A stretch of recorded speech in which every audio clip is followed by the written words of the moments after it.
uranium mine locally. And so the local pols who want their bakshish from the uranium mine are knocking off Native American votes. We see this in Colorado. We see this in Florida, where local Democratic officials are in on the purge, in on the game, trying to block the low-income minority voters. There's so many dangers now for the new voter, for the minority voter, for the elderly voter. There's so many tricks that they're using now. It's not one thing. You know, I think a lot of people remember me from the busting open the Florida purge of 2000, when Catherine Harris said that thousands of black folk were felons when their only crime was voting while black. You know, that was kind of the magic bullet they gave them. Florida. Kennedy, my co-author of the comic book and Rolling Stone article, showed how they stole Ohio. Now what we see is a nationwide kind of fluoridation of the nation under something called the Help America Vote Act, because, you know, Bush is now trying to help us vote.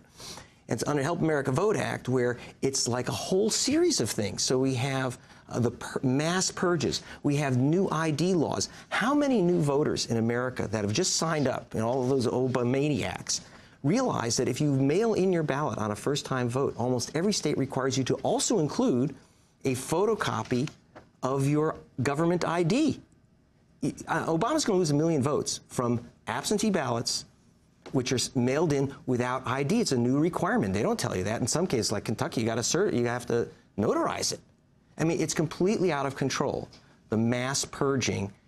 But there are I don't want, again, I got to go back to Jesse Jackson's admonition. Don't be discouraged. In fact, you should be encouraged. You should have the courage to now protect your vote. And what are some of the ways you can fight back? Yeah.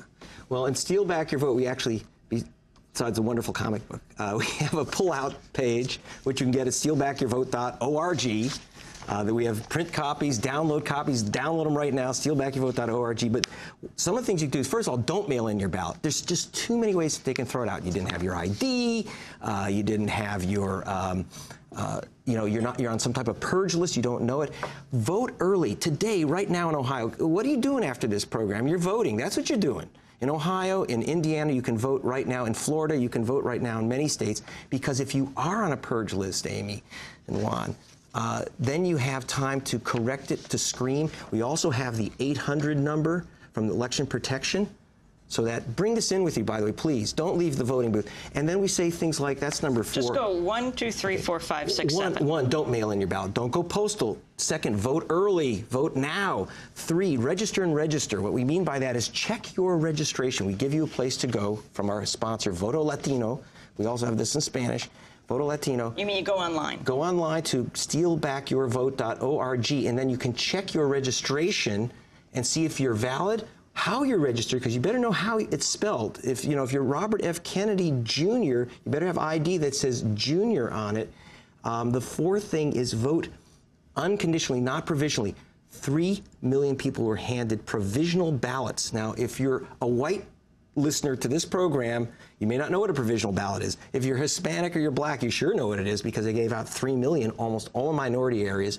Provisional ballots are what you get if there's a dispute on your ballot or your ID. They challenge you. Some guy with a BlackBerry from the Republican Party is challenging you. And I'm not being partisan. It's just the Republicans that are doing this. Challenging you. You get a provisional ballot, and then they throw it out. Don't accept a provisional ballot. Demand adjudication. Go to stealbackyourvote.org for the steps and how you do it. The 5th one is, I call it Occupy Ohio, Invade Nevada. What that means is you should be working.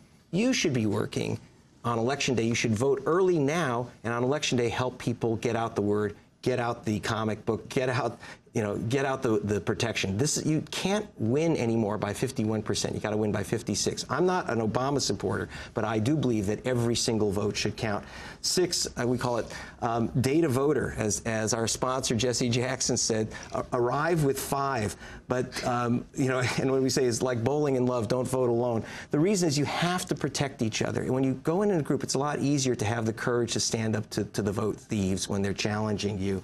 And then, of course, the last one is make the democracy demand, which is that if there's games with the vote, the election doesn't end then on November 4th. It's Wednesday that counts as much as Tuesday. We have to change the culture of America where we stop shrugging our shoulders like after 2000, 2004 and say, we're going to count the votes right now. Greg Palast, want to thank you for being with us. Greg Palast and Robert Kennedy Jr. have come out with a new comic book, Steal Back Your Vote. Hold It, Who Said You Could Vote, is on the front page, but they say you can, and they have ways to do it. Thanks very much for being with us. Look forward to your piece in Rolling Stone next week. This is Democracy Now!, democracynow.org, the War and Peace Report.